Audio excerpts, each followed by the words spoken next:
Are you learning French and want to practice it while browsing the web? Let me show you how to change the Google Chrome app language to French without changing your entire phone's language.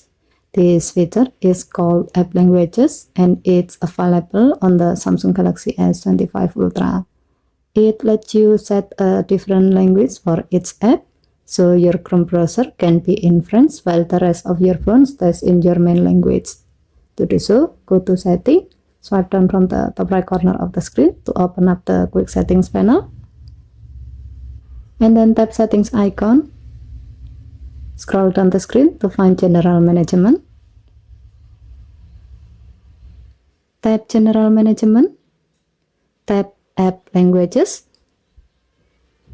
Here you will see a list of apps that support multiple languages. Tap Chrome. From the list, select Français. Now open Chrome app.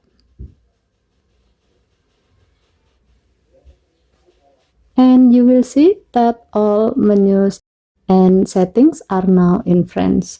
You can do the same for other apps if you want to use different languages for different purposes.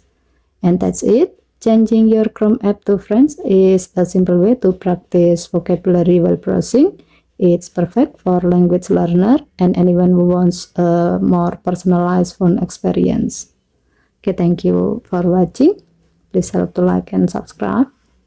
Have a nice day.